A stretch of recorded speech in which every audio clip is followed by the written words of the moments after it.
히브리서 10장 19절부터 25절까지 신약 364쪽 한 절씩 교독하겠습니다. 그러므로 형제들아, 우리가 예수의 피를 힘입어 성소에 들어갈 담력을 얻었나니 그 길은 우리를 위하여 휘장 가운데로 열어놓으신 새로운 살 길이요 휘장은 곧 그의 육체이니라. 또 하나님의 집 다스리는 큰 제사장이 계시매 우리가 마음의 뿌림을 받아 악한 양심으로부터 벗어나고 몸은 맑은 물로 씻음을 받았으니 참 마음과 온전한 믿음으로 하나님께 나아가자.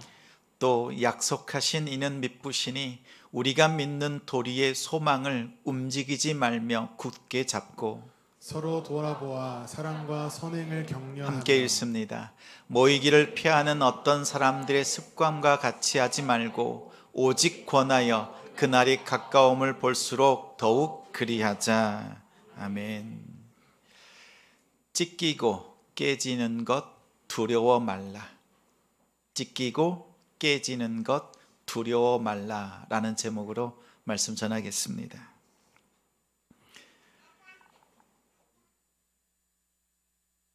요즘 환절기입니다. 독감이 유행합니다. 감기 조심하시기 바랍니다. 독감을 피하려면 예방주사를 맞으면 됩니다. 작년에 예방주사 맞았습니다. 올해도 예방주사 맞아야 합니다. 내년에도 예방주사 맞아야 독감에 걸리지 않습니다. 유효기간이 1년밖에 되질 않습니다. 옛날에 개발한 약, 구약은 효력이 약합니다. 최근에 개발한 약이 있습니다. 신약입니다. 신약 개발에 성공했습니다. 효력이 강력합니다. 한 번만 예방 접종하면 평생 주사를 맞지 않아도 됩니다. 거기에다 구약의 가격은 아주 비쌉니다. 신약은 거의 공짜입니다. 무료입니다. 만약 이런 신약이 개발된다면 우리 성도들은 어떤 약을 맞겠습니까? 구약입니까? 신약입니까? 두말하면 잔소리입니다. 신약은 효과도 아주 좋고 가격도 구약과 비교될 수가 없습니다. 누가 구약을 맞겠습니까? 만약 구약으로 예방하려고 한다면 어리석은 사람이겠지요. 이것처럼 구약의 제사 방법은 옛날에 개발한 구약과 같습니다. 죄짓고 제사하고 용서받습니다. 죄 용서의 유효기간이 단 1년밖에 되질 않습니다. 해마다 다시 제사를 드려야 했습니다. 황소와 양과 염소를 드려야만 했습니다. 똑같은 제사를 반복해서 드렸습니다. 왜냐하면 대제사장이 바친 황소와 염소의 피로는 우리 인생의 근본적인 죄의 문제를 해결할 수가 없기 때문입니다. 그런데 신약의 제사, 오늘날 우리의 예배는 다릅니다. 예수님이 여러분의 죄를 대신 지고 십자가에서 죽으셨습니다. 여러분의 과거, 현재, 그리고 앞으로의 미래의 모든 죄까지 다 용서하셨습니다. 단번에 용서하셨고 죄 용서의 유효 기간은 영원합니다. 죄 용서받기 위해서 다시 제사를 드려야 될 필요가 없습니다. 예수님이 다시 죽는 반복적인 제사가 예배가 필요치 않습니다. 왜냐하면 대제사장 대신 예수님께서 자기 자신을 희생 제물로 드리셨습니다. 자기 피로 우리 인생의 죄의 근원, 그 문제를 완벽하게 해결하셨습니다. 예수님의 십자가의 죽음은 새로 개발한 신약과 같습니다. 예수님을 믿으면 예수님께서 십자가에 죽으신 단 한 번의 그 죽음으로 나의 죄가 용서받았다, 이것을 믿으면 우리는 천국 갑니다. 이 땅에서부터 천국을 소유하고 천국을 살아가는 삶을 이 땅에서부터 경험합니다. 성경은 예수님의 죽음에 대해서 동사 두 가지로 설명합니다. 두 개의 동사로 설명합니다. 첫 번째 동사는 예수님의 몸이 찢어졌다라고 합니다. 이것처럼요. 마태복음 15장 37절, 38절 화면을 보고 함께 읽겠습니다. 예수께서 큰 소리를 지르시고 숨지시니라.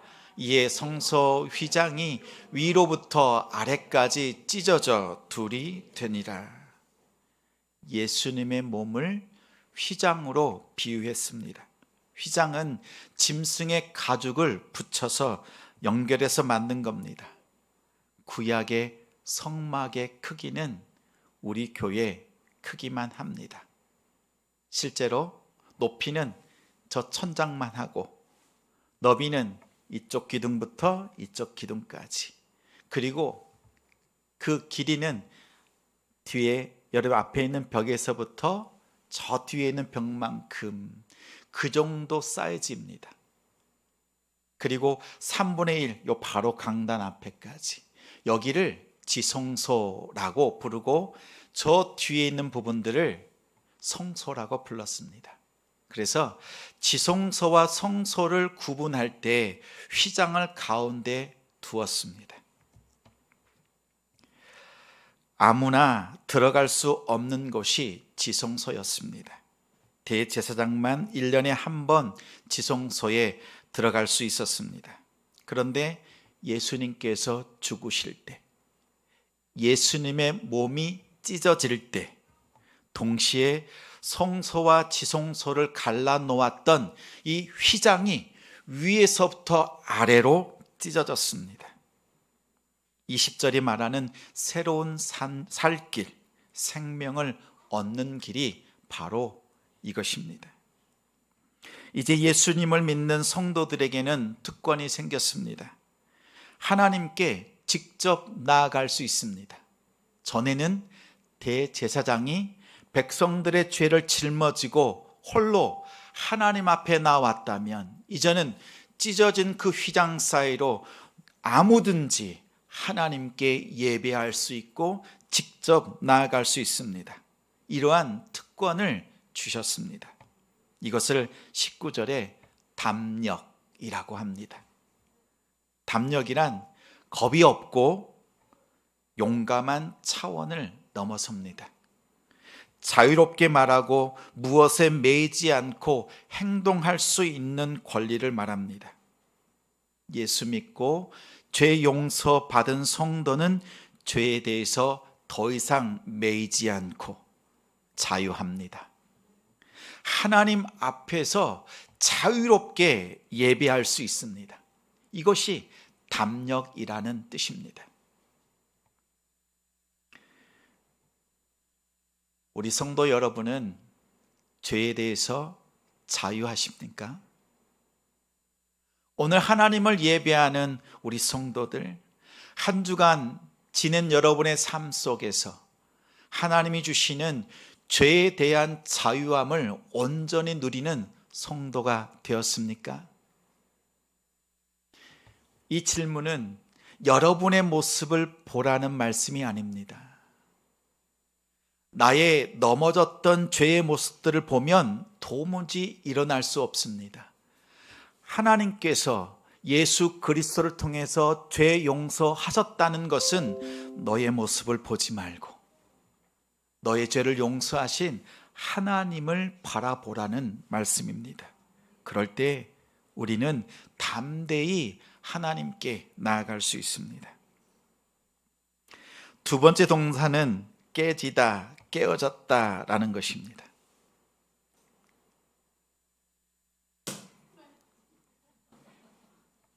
깨졌습니다. 마가복음 14장 3절 말씀 함께 읽겠습니다. 예수께서 베다니 나병 환자 시몬의 집에서 식사하실 때에 한 여자가 매우 값진 향유 곧 순전한 나드 한 옥합을 가지고 와서 그 옥합을 깨뜨려 예수의 머리에 부으니. 복음서마다 다양한 방법으로 옥합을 깨뜨린 사건을 다룹니다. 예수님의 죽음을 예비한 헌신이었다고 설명합니다. 예수님도 여인의 옥합처럼 몸이 깨졌습니다. 아버지 하나님께 자신을 깨뜨려 하나님께 드렸습니다. 예수님의 육체는 쉽게 깨졌습니다. 예수님의 몸을 담은, 예수님을 담은 그 그릇이 약합니다. 요한복음 6장에 예수님은 자신을 하나님께서 하늘에서 내려주신 생명의 떡이라고 가르쳤습니다. 하나님께서 생명으로 주신 떡은 두 가지입니다. 먼저 광야 40년 동안 하나님이 매일 하늘에서 공급해 주신 만나입니다. 그 누구도 부족하지 않았습니다. 굶주린 사람이 없었습니다. 만나는 하나님이 주신 생명의 떡입니다. 그런데 이 떡에 만나의 단점이 있습니다. 매일 먹어야만 했습니다.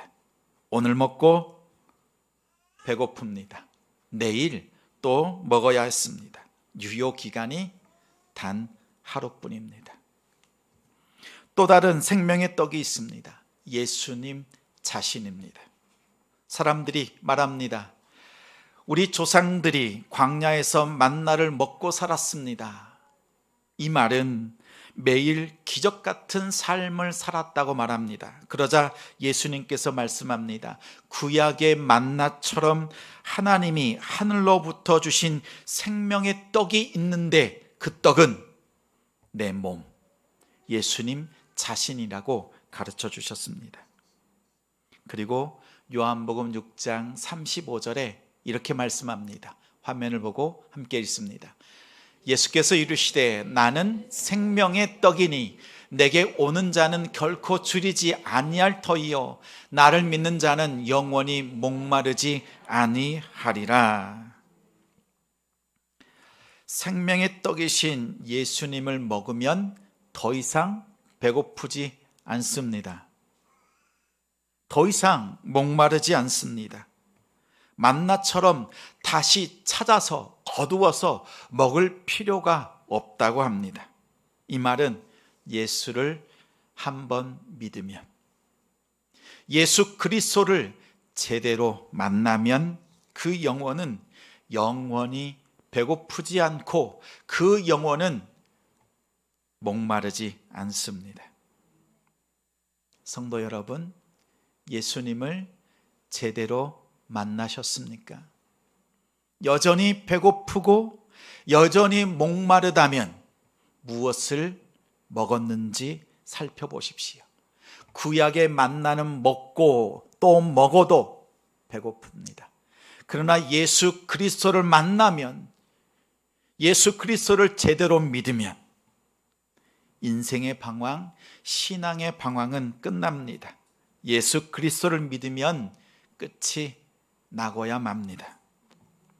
여러분은 예수 믿고 영적인 배고픔, 그 갈증을 해결하셨는지 진실하게 여러분의 삶을 돌이켜보시기 바랍니다. 이처럼 구약의 생명의 떡인 만나와 신약의 생명의 떡이신 예수 그리스도는 비교할래야 비교할 수가 없습니다. 우리 성도들에게 다시 한번 묻습니다. 구약의 만나를 먹겠습니까? 아니면 신약의 생명의 떡 대신 예수 그리스도를 만나시겠습니까? 무엇을 택하시겠습니까? 어떤 분은 이렇게 말합니다. 만나도 먹고 예수님도 만나서 나의 영혼의 가람, 배고픔 해결하고 육신의 배고픔과 가람도 해결하고 싶은 욕심이 생깁니다. 근데 주님은 우리에게 말씀하세요. 예수 그리스도면 족합니다. 넉넉히 이길 수 있습니다. 그런데 생명의 떡이었던 만나와 진정한 참떡이신 예수 그리스도의 결정적인 차이가 한 가지 있습니다. 생명의 떡 만나와 예수님을 담은 그릇의 재질이 다릅니다. 히브리서 9장 4절, 오늘 본문 바로 앞에 있는 9장에 보면 광야의 만나를 담은 항아리는 금 항아리입니다. 금 항아리. 금 항아리는 깨지지 않습니다. 반면에 예수님을 담아 놓은 그 그릇은 질그릇과 같이 쉽게 깨지는 사람의 몸에 담으셨습니다. 이것을 인카네이션, 성육신이라고 합니다. 예수님은 사람의 몸으로 태어나고 사람의 몸에서 자라시고 또한 사람의 몸으로 죽으셨습니다. 하나님이 자신의 아들 예수 그리스도를 우리에게 생명의 떡으로 주시면서 금 항아리에 담아 놓지 않으시고 우리 사람의 몸에 담아 놓으신 이유가 있습니다. 예수님께서 십자가에서 그 몸이 깨어지고 부서질 때 보혈이 흘러내렸습니다. 채찍, 가시관, 그리고 창으로 찌를 때 깨진 몸 사이, 부서지는 그 몸 사이로 예수 그리스도의 보혈이 흘러내렸습니다. 옥합처럼 예수님의 몸이 깨질 때, 옥합이 깨질 때 향기가 난 것처럼 예수님의 몸이 깨질 때 그 안에 계신, 그 안에 담긴 보화의 찬란한 생명빛이 깨어진 예수 그리스도의 몸을 통해서 하나님의 자녀들에게 비추어졌습니다. 만약 예수님께서 금 항아리에 담겨 있었다면 우리는 그 구원의 빛을 볼 수 없었을 것입니다. 하나님께서 금 항아리에 담아놓지 않고 연약한 우리 사람의 몸에 일부러 담아 놓으신 것은 질그릇처럼 쉽게 깨지는 연약한 인간의 몸 속에서 하나님께서 그 몸을 깨뜨리셔서 깨지고 갈라지고 부서진 그 사이로 예수 그리스도의 보혈이 여러분을 향해서 흘러가도록 준비하신 하나님의 은혜입니다. 예수님의 죽으심으로 저와 여러분이 구원받았습니다. 예수님께서 깨어지심을 통해서 여러분과 제가 구원받았습니다. 고린도후서 4장 7절에 이렇게 말씀합니다. 이제 우리가 이 보배를 예수 그리스도를 질그릇에 품었다라고 말합니다. 다시 말하면 하나님께서 예수님을 질그릇에 담아 놓으셨는데 이 보배를 다시 우리 속 안에, 여러분 속 안에 예수님을 담아 두셨다고 합니다.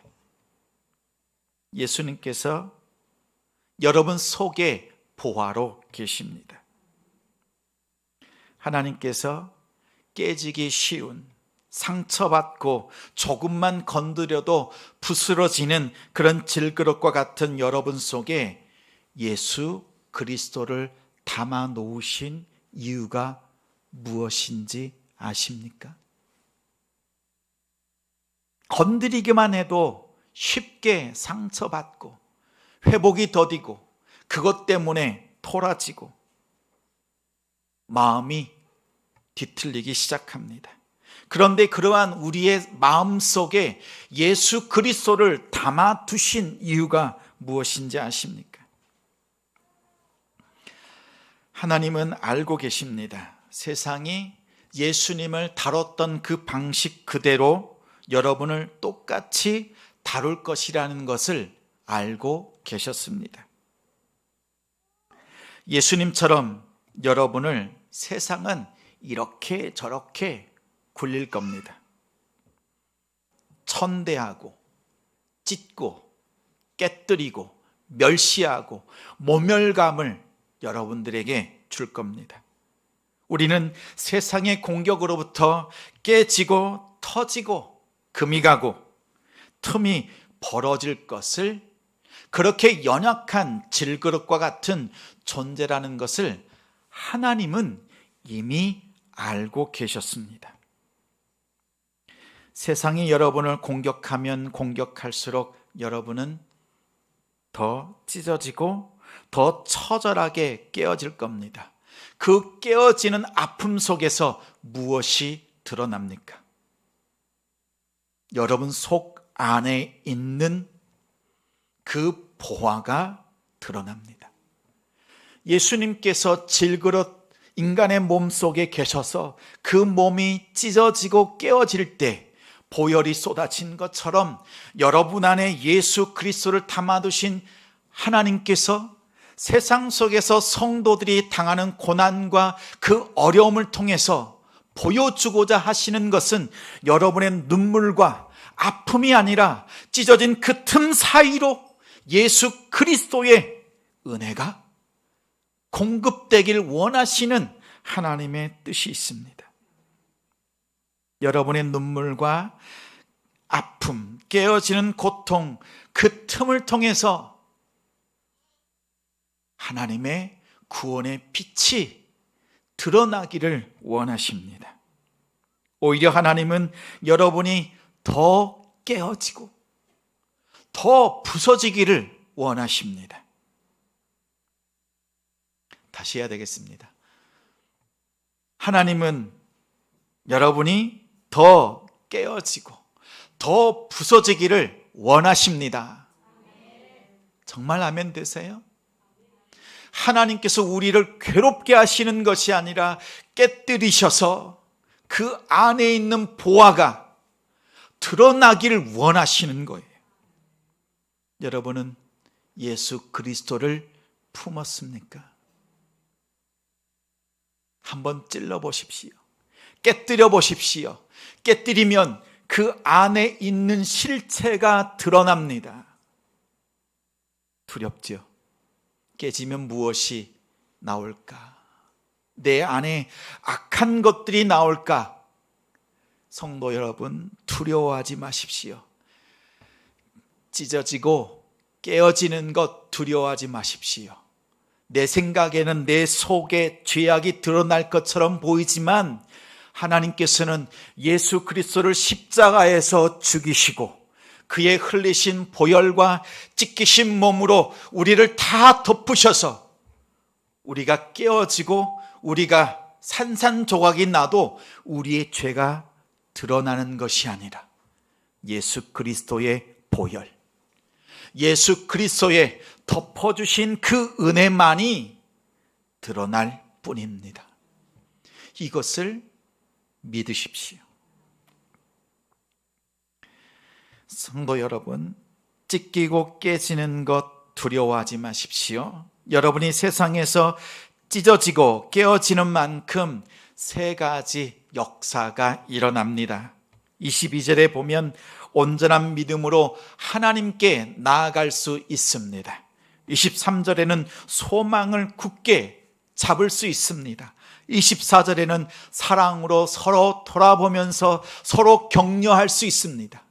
깨어진 것 때문에 고통과 아픔에 머무는 자리가 아니라 오히려 깨어지고 오히려 부서지고 찢어지는 그 속에서 믿음, 소망, 사랑, 이것이 22절, 23절, 24절에 나타나고 만다고 말합니다. 다시 한번 우리 성도들에게 당부합니다. 세상 속에서 찢기고 깨어지는 것 두려워하지 마세요. 여러분이 찢기고 깨어지는 그 아픔을 통해서 하나님의 구원의 보혈이 흘러갑니다. 예수 그리스도의 구원의 빛이 여러분의 심령을 향해서, 여러분의 가정을 향해서, 여러분의 일터와 사업장을 향해서 오롯이 올곧게 비춰질 것입니다. 추석 연휴 동안에 두 가지 기억하십시오. 찢기고 깨지는 것, 우리 예수님께서 보여주신 겁니다.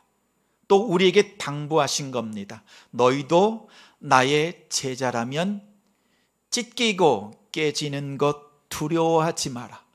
내가 죽어서 구원의 은혜를, 십자가의 죽음을 통해서 구원의 빛을 비춘 것처럼 너희도 질그릇으로 만든 것은 찢기고 깨짐을 통해서 하나님의 은혜와 사랑이 여러분을 통해서 증거되는 데 있습니다. 여러분을 질그릇으로 만드시고 여러분을 찢기고 깨지게 하신 것은 여러분의 심령 속에, 여러분의 가정과 일터와 사업장 속에 믿음과 소망, 사랑의 역사를 일으키시겠다는 하나님의 약속, 하나님의 뜻입니다. 찢기고 깨지는 것 두려워하지 않는 성도와 가정이 되시기를 우리 주님의 이름으로 축원합니다.